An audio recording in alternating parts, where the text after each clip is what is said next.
자, 오전에 살펴볼 하나님의 말씀은 고린도후서 4장입니다.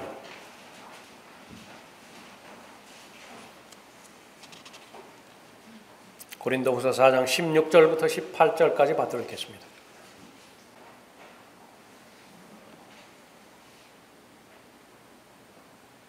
이런 까닭에 우리가 낙심하지 아니하노라. 오히려 우리의 겉사람이 썩어질지라도 우리의 속사람은 날마다 새로워지나니 이는 우리가 잠시 받는 가벼운 환난이 우리를 위하여 훨씬 뛰어난 영원한 영광의 비중을 이루어가기 때문이라. 우리가 바라보는 것은 보이는 것들이 아니요 보이지 않는 것들이라. 이는 보이는 것들은 잠깐뿐이지만 보이지 않는 것들은 영원하기 때문이라. 기도하겠습니다.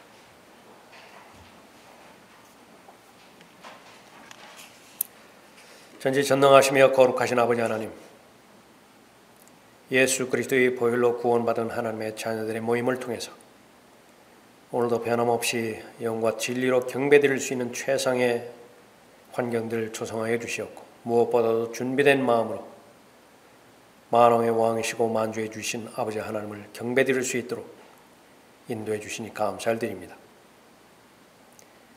은혜의 말씀을 통하여 예수 그리스도의 충만하심에 장성한 분량에까지 자랄 수 있도록 인도하여 주시었으며, 또 예언의 말씀에 따라 맡겨주신 믿음의 선한 싸움, 영적 전장에 있어서 늘 승리를 쟁취할 수 있도록 선하게 인도해 주신 하나님의 은혜에 감사를 드립니다.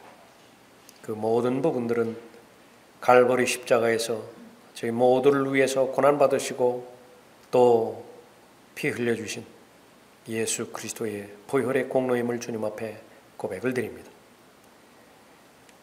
저희들을 위해서 죽으셨고 묻히셨을 뿐만 아니라 성경의 예언대로 부활하셔서 다시 오실 그때까지 저희들에게 귀한 사명을 맡겨주시어서 하나님께서 하셔야만 되는 그 위대한 일들을 하나님의 자녀들을 통해서 이루어가고 계시는 것인데, 오늘 이 시간을 통해서 다시 한번 맡겨주신 사명을 확인하고 또 하나님 앞에 좋은 마음을, 결심의 마음을 드리는 귀한 시간으로 인도해 주시길 원합니다. 각 사람의 마음을 준비시켜 주시고 저를 주님의 영으로 충만하게 채워주십시오. 마귀의 모든 공격들 차단시켜 주시기 원하오며 주 예수 그리스도 이름으로 기도드렸습니다. 아멘.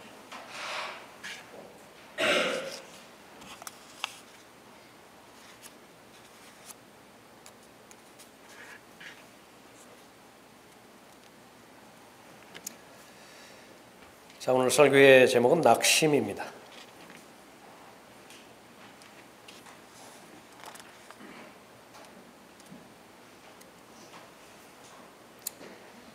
오늘날 우리가 살아가고 있는 이 때가 거의 대부분의 사람들이 낙심하기 좋은 때이죠. 청년은 청년대로, 노인은 노인대로, 어린아이들은 어린아이대로, 경제면 경제대로, 정치면 정치대로, 미세먼지면 미세먼지대로 뭐 하나 마음에 드는 그런 소식이 없는 때를 살아가고 있습니다. 그리스도인이기 때문에 영적인 영역에서 반드시 하나님의 관점에서 살펴볼 수 있는 분별력이 있어야 되겠죠. 선을 행하다가 낙심하지 말지니 쓰러지지 아니하면 때가 되어 거두리라. 두 가지를 말씀하셨는데, 그리스도인은 선을 행하는 사람이라 말씀하셨고요. 또 하나는 반드시 지칠 것을 미리 말씀해 주시는 것입니다. 낙심하게 된다고요. 그러지 말라는 것이죠. 쓰러지지 아니하면 때가 되어 거두리라 말씀하셨습니다. 성경에 기록된 모든 믿음의 영웅들 한 사람도 예외 없이 모두가 다 이 낙심을 경험했던 사람이고, 그 결과 자포자기하고 싶었고요, 그만두고 싶었다고요. 하나님 앞에 그렇게 담대했던 다윗에게도 그런 낙심의 때가 찾아왔기에 시편 55편에서 자신의 심정을 표하고 있습니다. 두려움과 떨림이 내게 임하였고 골리앗 앞에 서 있던 소년 다윗, 무슨 두려움이 있었을까요? 그 동일인물의 고백입니다. 두려움과 떨림이 내게 임하였고 공포가 나를 덮었나이다. 내가 말하기를 오 내게 비둘기처럼 날개가 있다면 그러면 내가 멀리 날아가 안식하리라. 도망가고 싶은 거예요. 그렇게 기뻐하라고 강조했던 바울은 어떤 사람이었습니까? 형제들아, 아시아에서 우리에게 닥쳤던 고난을 너희가 모르기를 원치 아니하노니 이는 우리가 받은 극심한 압박으로 인하여 견딜 힘을 잃어 심지어는 삶의 절망에까지 이른 것이라. 실제로는 알려지지 않아서 그렇지 많은 하나님의 사람들은 심하게 정신적으로 결함이 있었던 사람들이었습니다. 엘리야를 포함해서 모세도 역시 마찬가지였고요. 우울증에서 자유롭지 못했어요. 마틴 루터도 정신질환에 시달려야 그렇게 했었고요. 스펄전 같은 사람, 그 겉모습만 보고 거의 교회사적으로 믿음의 영웅적인 설교자로 그렇게 사람들이 인정하고 그 말하는 사람 아니겠습니까? 본인의 고백에 따르면요, 본인도 심한 질환에 시달렸어요. 하나님께서는 낙심한 상태에 있는 자를 쓰신 적이 없다. 스펄전의 말입니다. 본인 두고 한 말이에요. 계속 그 말을 하면서 이 낙심으로부터 벗어나기를 애썼던 것이죠. 낙심하는 것만큼 쉬운 일도 없습니다. 죄에 대해서 싸워 이기려면 피 흘리기까지 맞서 싸워야 되는데 피 흘리기는커녕 죄가 조금만 위협하기라고 한다면 그냥 두 손 다 들어버리고 무장 해제시켜버려요. 하나님께서 그 귀한 전신 갑옷을 마련해 주셨음에도 불구하고 지레 겁먹어버리는 것이죠. 예수 그리스도의 보혈로 구원받는 것은 그것보다 쉬운 일이 없습니다. 어떠한 행위도 요구되지 않습니다. 내가 아무리 마귀처럼 살았다 하더라도 예수 그리스도의 보혈을 신뢰하고 그 공로를 의지해서 예수 그리스도를 개인의 구주로 믿고 마음에 영접했다고 한다면 구원받는 것입니다. 구원받은 이후의 삶은 하나님께서는 가장 가치 있는 삶이라고 말씀하셨죠. 구원받은 이후의 삶이 열매 맺는 삶이 되기 위해서는 누구나가 닥쳐야 되는 이 낙심의 문제를 반드시 해결해야만 됩니다. 하나님께서는 하나님의 은혜를 통해서 또 하나님의 진리의 말씀을 통해서 그 사람을 보호하실 수 있습니다. 은혜로부터 떨어져 나간다고 한다면 보호하실 수 없습니다. 진리를 거슬러서 행한다고 한다면 하나님께서 그 사람의 발걸음을 인도할 수 없어요. 대표적인 사람이 낙심하는 사람입니다. 낙심하는 사람은 하나님의 은혜를 고의적으로 거부하는 사람이고, 낙심하는 사람은 진리에 대해서 무관심해지기로 결심해버린 사람이에요. 되는 대로 살아가기로 자신의 삶을 방치한 사람이거든요. 낙심, 그것은 얼마만큼 무서운 것인가. 하나님께서 전지전능하신 그분께서 사용하실 수가 없어요. 아무리 궁리를 해도 사용하실 수가 없는 사람입니다. 그런 사람이 몇 사람 대표적으로 나오는 것인데, 고린도전서 9장 27절에서 바울이 고백했던 것처럼 자신의 몸을 억제하지 못하는 사람이죠. 자신의 몸을 통제를 해야 돼요. 내주하시는 성령 하나님의 능력을 통해서, 자신의 이성을 통해서 성령 안에서 행함으로 인해서 성령의 일들을 생각할 때 가능하죠. 그러나 그렇지 못하다고 한다면 하나님께서 쓰실 수 없어요. 또 게으른 사람이죠. 영적으로 무지한 사람이죠. 또 교만한 사람이고 낙심한 사람입니다. 낙심이 얼마만큼 무서운 것인가.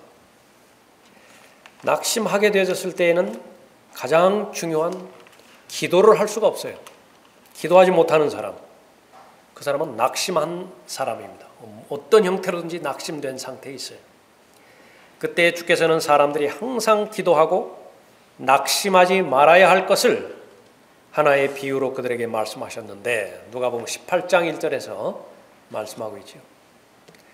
하나님 앞에 나아가는 은혜의 보좌 앞으로 나아가서 하나님과 영적으로 교제하고 도움을 요청하고 그러기 위해서는 믿음이 필요합니다.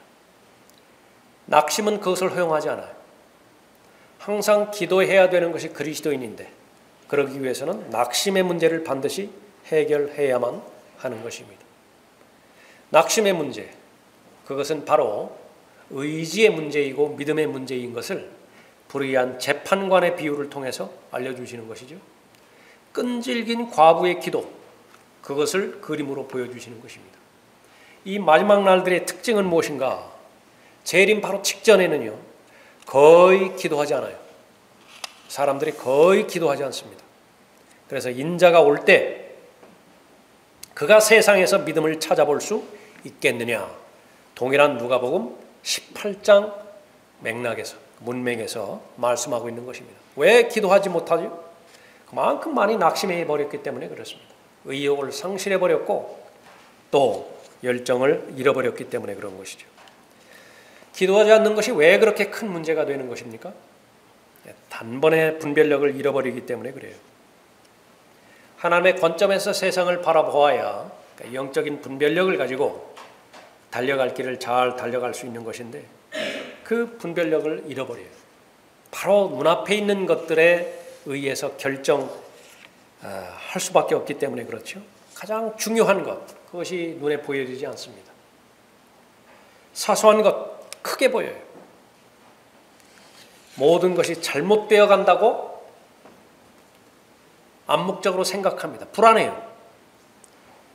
그 어느 때보다도 기도가 절실함에도 불구하고 낙심된 상태에서는 기도의 삶이 유지가 되어지지 않는 것입니다. 낙심하면 받은 직분을 감당할 수 없습니다. 그리스도인의 경우에. 지금 펼쳐지는 그 4장 펼쳐져 있죠? 1절 보십시오. 그러므로 우리가 자비를 받은 것과 같이 이 직분을 받았으니 우리는 낙심치 아니하노라. 하나님께서 맡겨주신 직분을 감당하기 위해서는 인내와 절제가 필요한데 인내심을 상실해버립니다. 하나님께서 말씀하실 때까지 기다릴 수 없어요. 조급해지죠. 낙심에 빠지는 상태입니다. 낙심에 빠지면 기도 한 번 하지 않고 결정해버립니다.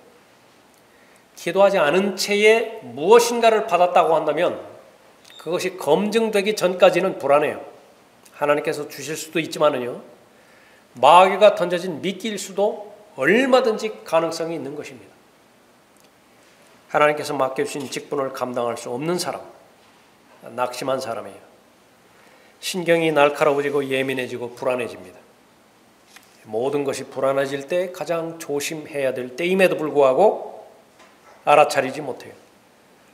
불안할 때 어리석은 일을 쉽게 범할 수 있기 때문에 그렇습니다. 함부로 결정하고 마땅히 해야 될 것을 행하지 않고 낙심이 얼마만큼 무서운 것입니까? 삶의 목적을 상실하게 만들어버립니다. 에베소서 3장 13절에서 그러므로 너희로 인한 나의 환난들 때문에 낙심하지 않기를 내가 바라노라. 그것은 너희의 영광이니라. 본문에서도 나오는 것이지만 그리스도인에게 닥치는 어려움들, 고난과 역경들, 환난들, 그런 것들은 하나님께서 반드시 영광으로 연결시켜 주시기 위해서 허락해 주신 실제들이에요.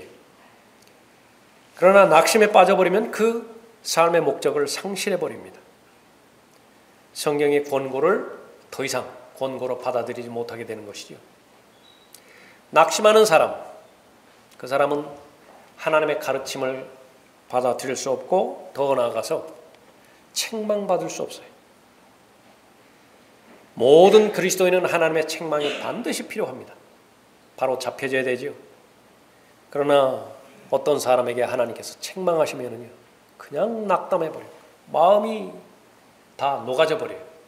말씀하실 수가 없어요. 그런 사람들에게.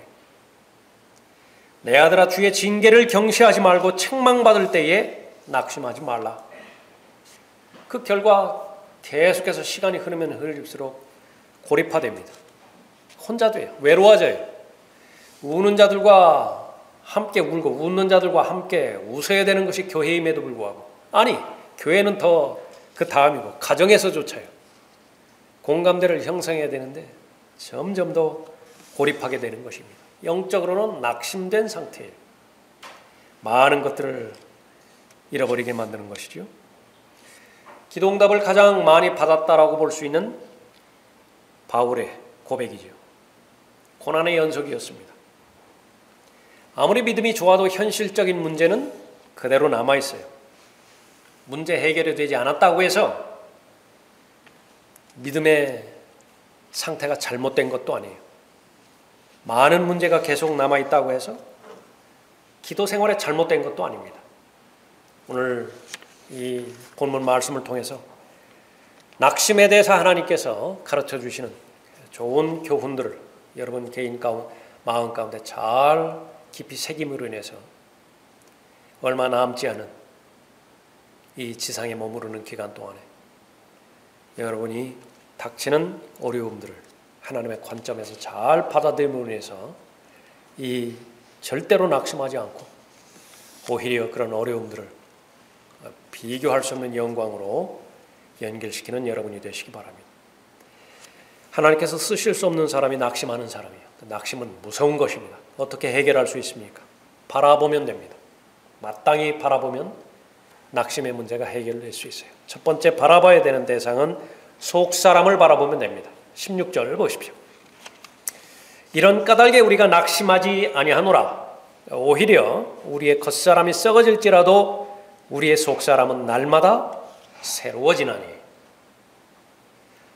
우리가 믿을 수 있는 대상 가운데 나에게는 겉사람이 있고 속사람이 있다. 이 믿음만 확증될 수 있다 하더라도 대단히 큰 믿음을 소유한 것입니다. 다시 한번 본문 말씀을 통해서 하나님께서 말씀해 주십니다. 여러분에게는요, 겉사람이 있고 속사람이 있어요. 성경에서 말하는 결론은 겉사람은 계속해서 썩어진대요. 하나님께서 말씀하셨으니까 사실이겠죠.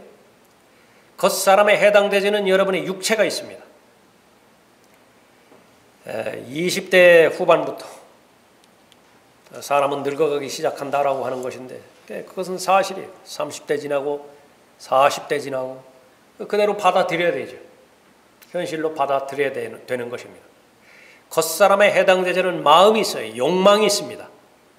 육신의 정욕과 안목의 정욕과 생의 자랑으로 이루어진 이 겉사람은요, 시간이 지나면 지날수록 더 악해져요. 더 완악해집니다. 그걸 그대로 받아들여야 돼요. 그것이 바로 겉사람의 상태이죠. 세상에서는 이 겉사람이 전부 다입니다. 그래서 될 수 있으면 이 늙어지는 것을 더 연기하려고 갖은 대책을 다 세우고요. 거기에 쏟아붓는 돈이 뭐 아깝겠습니까?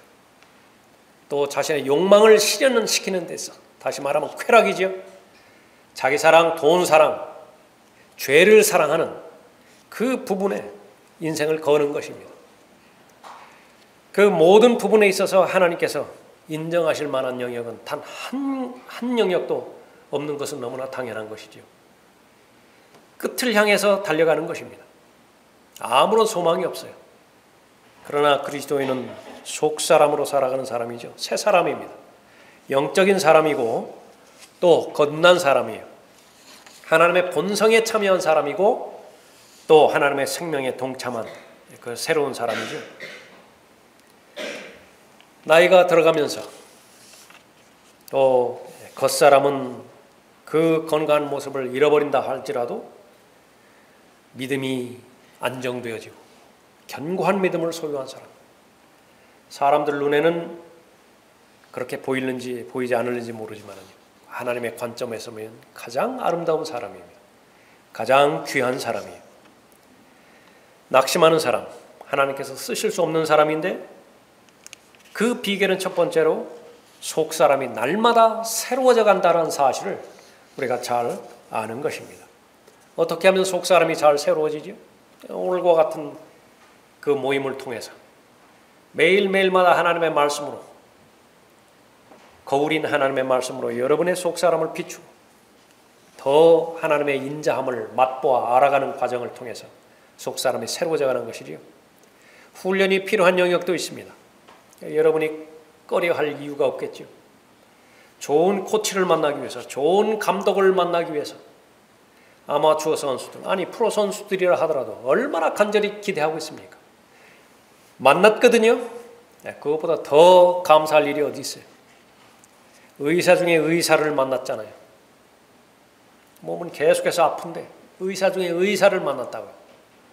얼마나 많이 컨설턴트를 필요로 하고 있습니까? 한 번 상담을 받기 위해서, 한 번 변호사에게 상담을 요청하기 위해서 얼마나 그에게 수임료를 또 지불하고 있어요. 우리에게 변호인이 한 분 계시잖아요. 우리에게 있는 분은 상담사이잖아요. 상담자이시잖아요. 속 사람이 성장하지 않을 리가 없죠. 다만 그것을 매일매일 살아가면서 경험적으로 그러니까 인지하는 것이 쉽지 않을 수도 있습니다. 그러나 분명한 사실은 여러분이 거듭났다고 한다면 여러분에게는 속 사람이 있어요. 새 사람입니다. 늘 하나님의 은혜 가운데 머물러 있고 하나님의 말씀의 인도함을 받고 더더군다나 말씀에 순종하는 그 부분들이 지속적으로 유지되어진다고 한다면 여러분의 속 사람은 날로 새로워지는 것입니다.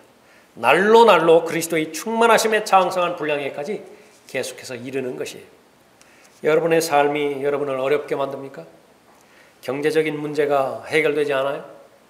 또 계속해서 병원을 다녀도 아픈 곳이 더 많아집니까? 받아들이십시오. 원래 그런 곳이에요.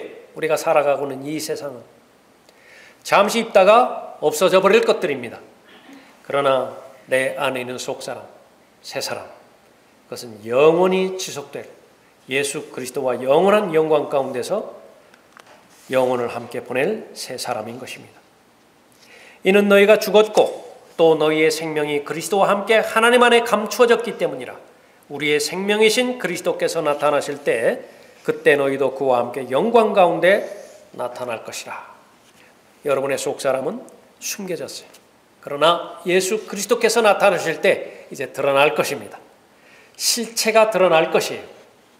예수 그리스도와 같은 영광스러운 몸으로 변모될 것입니다.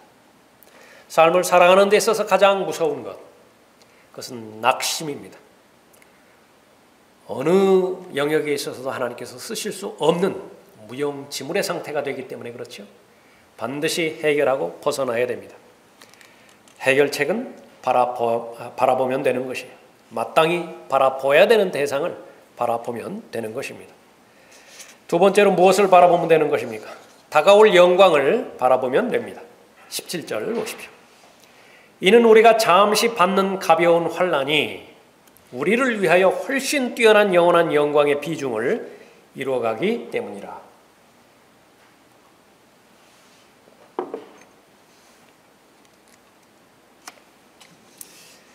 현실은 닥친 환난이지요. 그러나 하나님께서는 두 가지로 그 특징을 나누어서 설명하고 있습니다. 잠시 받는 환난이에요. 잠시 받는다고 그렇게 말씀하십니다. 또 하나는 가볍다고 말씀하십니다. 무엇에 비해서요? 다가올 영원한 영광에 비교해서 그런 것입니다.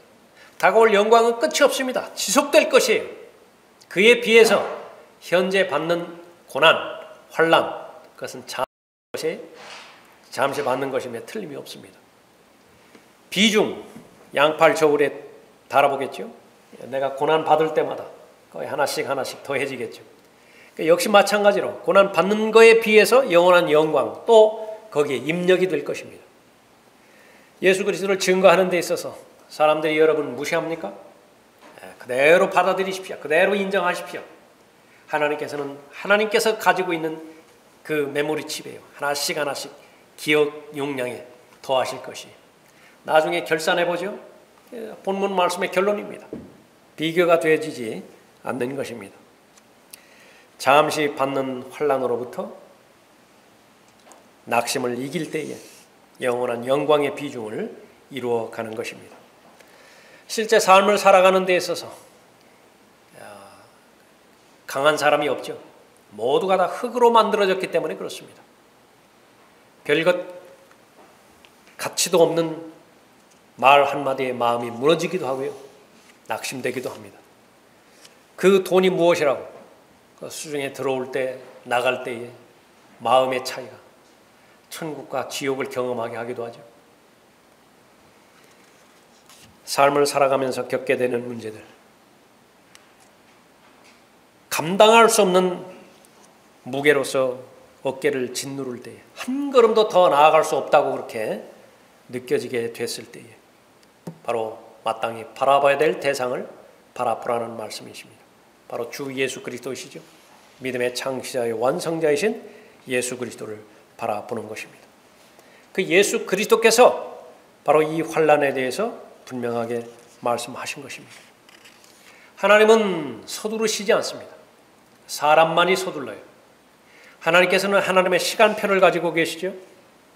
하나님께서는 밥을 지으셨다고 한다면 반드시 뜸을 들일 시간을 필요로 하십니다. 사람은 생략하고자 해요. 건너뛰고 싶다고요. 그러나 그때에 바로 낙심될 가장 위험스러운 순간임을 우리가 잘 명심해야 되는 것입니다. 그들이 정녕 자기들이 옳다고 생각한 대로 며칠 동안 우리를 징계하였지만 하나님께서는 우리의 유익을 위하시고, 심지어 징계를 하실 때도 며칠 동안 징계를 하셨어요. 그런데 그 징계의 목적이 유익이라고 말씀하십니다.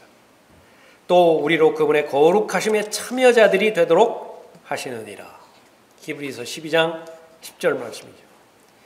하나님께서 보실 때 이 며칠이라고 하는 기간이 때로는 10년이 될 수도 있어요. 믿음이 필요하죠. 그러나 지나간 그 과거를 돌이켜 봤을 때에 하나님의 말씀이 틀림없는 사실입니다.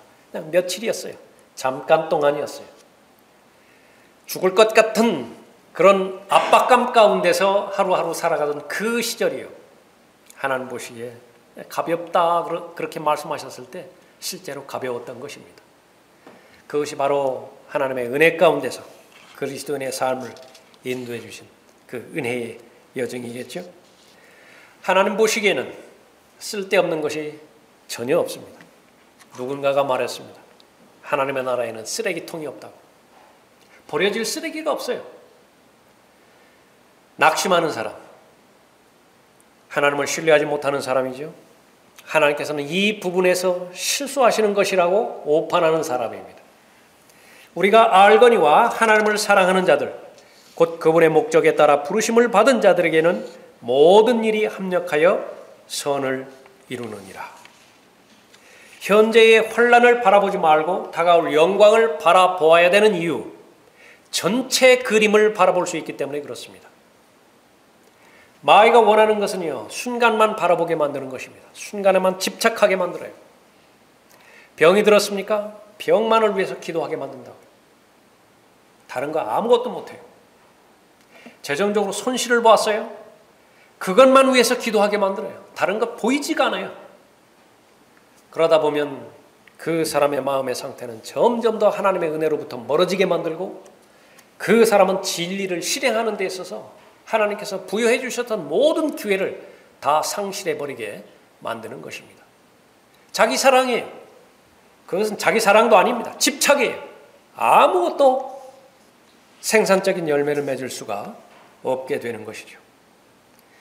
다가올 영광, 우리를 위하여 훨씬 뛰어난 영원한 영광의 비중을 이루어가기 때문이라 말씀하고 있습니다. 그것은 뛰어난 영광이고 영원한 영광이고 환난을 통해서만 이루어지는 영광인 것입니다. 낙심, 인생을 살아가면서 가장 무서운 대상입니다. 낙심하게 되면 죽고 싶기 때문에 그래요. 모든 열정이 다 사라지고 모든 의욕이 다 사라지고 삶의 목표까지도 다 앗아가 버리기 때문에 그런 것이죠. 반드시 극복해야 됩니다. 해결해야 돼요. 하나님의 말씀에 따르면 어떻게 해결할 수 있습니까? 바라보아야 될 대상을 바라보면 되는 것입니다. 마지막 세 번째로 보이지 않는 것들을 바라보아야 됩니다. 18절 보십시오. 우리가 바라보는 것은 보이는 것들이 아니요 보이지 않는 것들이라. 이는 보이는 것들은 잠깐뿐이지만 보이지 않는 것들은 영원하기 때문이라. 눈에 보이는 것 다 갖고 싶은 대상이지요. 갖지 못해서 안타까워하는 것이 세상 사람들의 공통점입니다. 보이는 것은 잠깐이에요. 그렇기 때문에 모든 것을 다 갖지 못한다고 해서 낙심하지 말라고 하나님께서 권면하는 말씀이기도 하는 것이죠. 눈에 보여지는 것들, 손에 잡혀지는 것들, 성경의 결론은 모두가 다 없어져 버릴 것들입니다. 다 불타버릴 것이에요. 하나님의 날이 오기를 고대하고 열망하라. 그때는 하늘들이 불에 타서 녹아버리고 우주의 구성 요소들도 맹렬한 불에 녹아내릴 것이나. 요한계시록 20장에는 또 큰 백보자가 이제 등장하죠. 하나님의 면전에서 땅도 사라집니다. 하늘도 사라집니다. 빈 공간이 나타나는 것이죠. 사람들이 올라오는데 설 자리도 없어요. 그 아무것도 아니고 무로 끝난 것들, 헛것들로 끝날 것들을 차지하기 위해서 그 소중한 혼을 낭비한 것입니다. 그 결과 구원도 거부해버리고요. 하나님의 진리도 거부해버리고 지상에서만 살 수 있는 유일한 가장 가치 있는 삶을 방치해버린 것입니다. 그 후에는 영원히 지속될 것입니다. 롯은 신약으로 말한다고 한다면 구원은 겨우 받았지만은 자신의 모든 것을 다 잃어버린 대표적인 인물이죠. 예수 그리스도를 개인의 구주로 믿고 마음에 영접한다고 한다면 하나님의 생명을 선물로 얻게 됩니다.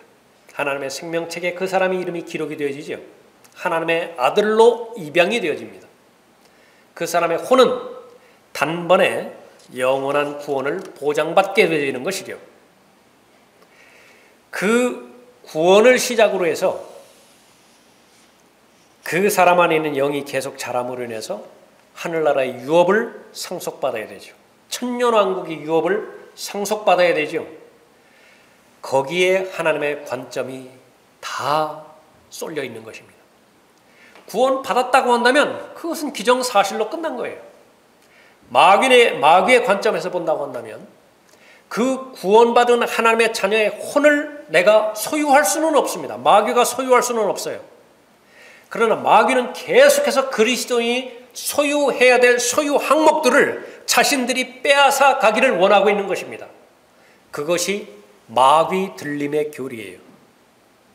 우리말로는 마귀 들림이지만은요, 실제로는 그 본래의 뜻은 마귀가 소유해버리는 거예요.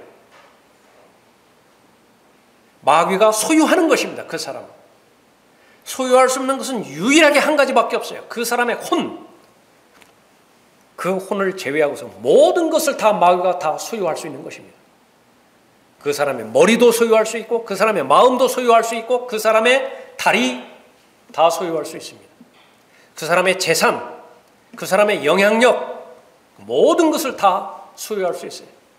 구원은 받았지만 마귀에게 다 빼앗겨 버릴 수 있는 것이 그리스도인의 현실인 것이에요. 누가 빼앗기는 것입니까? 낙심한 사람이에요. 영적으로 아무런 의욕도 없고 목표도 없고 또 진리에 대해서 관심도 없고 진리를 실행하고자 하는 마음의 열의도 없다고 한다면 그 낙심된 상태를 통해서 다 빼앗아 버리는 것입니다. 롯은 그렇게 마귀에게 혼을 빼앗기지는 못하지만 모든 것을 다 빼앗긴 대표적인 사람이에요. 하나님 보시기에 그 롯은 의인이라고 불러주시는 거예요. 그러나 아무것도 남은 것이 없습니다. 롯의 문제점은 무엇이었습니까? 바라보는 데 문제가 있었어요. 이에 롯이 눈을 들어 요단의 온 평지를 바라보니 소알에 이르기까지 어느 곳이나 물이 넉넉하더라. 그것은 주께서 소돔과 고모라를 멸망시키기 전이었으니 주의 동산 같고 이집트 땅과 같더라. 하나님께서 부정적으로 말씀하시는 대표적인 곳들만 바라보았던 것이에요. 마치 이브가 바라보았던 것처럼 보기에 괜찮거든요. 보기에 너무나 긍정적이에요. 그러나 하나님의 경고가 있었죠. 그것은 바라봐서는 안 되는 곳이었다. 반면에 모세는 어땠습니까? 믿음의 눈을 가지고 세상에서는 이미 포기한 영역들을 믿음의 눈으로 바라보았던 것이에요. 믿음으로 그는 왕의 노여움을 두려워하지 않고 이집트를 떠났으니 이는 그가 보이지 않는 분을 보는 것처럼 견디었기 때문이라. 히브리서 11장 27절 말씀이었죠.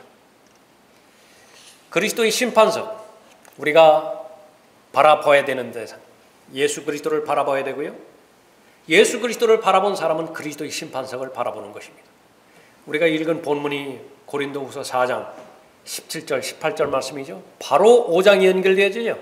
고린도후서 5장 무엇에 관한 교리를 기록하고 있습니까? 그리스도의 심판석이. 이는 우리 모두가 반드시 그리스도의 심판석 앞에 나아가서 선이든지 악이든지 각자 자기가 행한 것에 따라 자기 몸으로 행한 것들을 받을 것이기 때문이라. 그러므로 우리가 주의 두려우심을 알기 때문에 사람들에게 권유하노라. 마지막 날들의 교회들에 없는 것, 주를 두려워함 발견되지 않아요. 주를 두려워함 어디를 찾아보아도 발견되지 않아요. 그러나 구원받은 이후에 주의 두려움을 반드시 배워야 되는 이유는 구원받은 사실 못지않게 구원받은 이후의 삶이 왜 신중하게 살아가야 되는지를 성경에서는 구원받아야 되는 그 분량보다는 훨씬 더 많게 기록하고 있기 때문에 그런 것이죠. 낙심을 해결할 수 있는 방법, 보이는 것들, 그것은 실체가 아니에요. 그건 비유예요. 다 비유예요. 비유. 실체가 있는 것인데 그 실체는 눈으로 볼 수 없어요. 그러나 믿음으로는 볼 수 있는 것입니다. 다가오는 세상, 미래에 속한 사실들이죠. 그것을 믿음으로 당겨올 수 있는 힘이 있는 사람이 바로 낙심을 이긴 사람인 것입니다. 그리스도인은 영혼의 관점에서 바라보고 영혼의 관점에서 살 수 있는 사람이어야 되는 것입니다. 부자들이요, 자신의 재산을 자식에게 아니면 손자에게 물려주기 위해서 얼마나 애쓰는지 아시죠? 그 마음이 얼마나 좋은 마음이에요. 다른 데 쓰지 않고 자기 자녀들에게 물려주겠다라고 하는 마음, 손자들에게 물려주겠다라고 하는 마음이죠. 여러분은 그리스도인이죠. 물질만 가지고 있는 것이 아니라 영적인 자산을 가지고 있지 않습니까? 그 영적인 자산을 어떻게 물려주실 것입니까? 그것보다 더 소중한 것이 어디 있어요? 세상에 자기 자식이 초라하게 발견되는 것을 원하는 부모가 어디 있는 것입니까? 자기는 초라하더라도 자기 자식 때만큼은 모든 것들을 누리고 풍요롭게 살기를 원하는 것이 모든 부모의 마음 아니겠어요?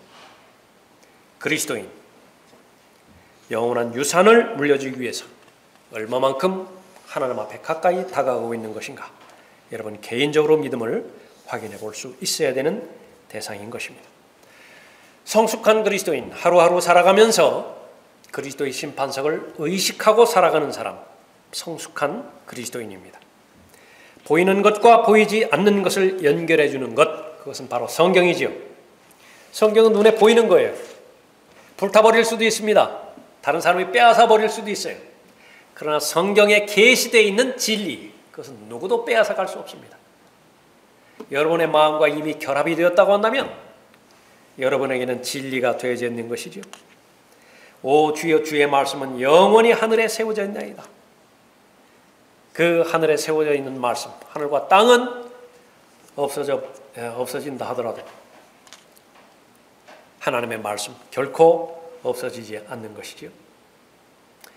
이제 믿음은 바라는 것들에 대한 실상이요 보이지 않는 것들에 대한 증거라. 히브리서 11장 1절에서 언급하고 있습니다. 마귀가 노리는 것은 무엇이에요? 여러분이 구원받지 못하게 방해하는 것입니까?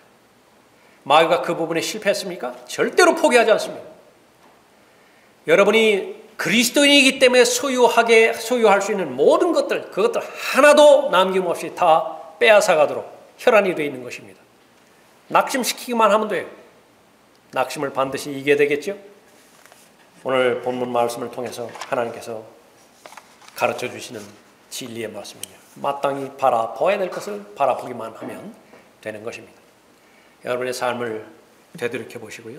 특별히 오늘 주의 만찬을 통해서 갈보리 십자가로 여러분 모두를 다 인도하실 텐데 여러분의 삶의 본질, 여러분 자신의 정체성 그것을 다시 한번 확인한 상태에서 나는 마땅히 바라봐야 되는 대상을 바라보며 하루하루 살아가는 사람인가?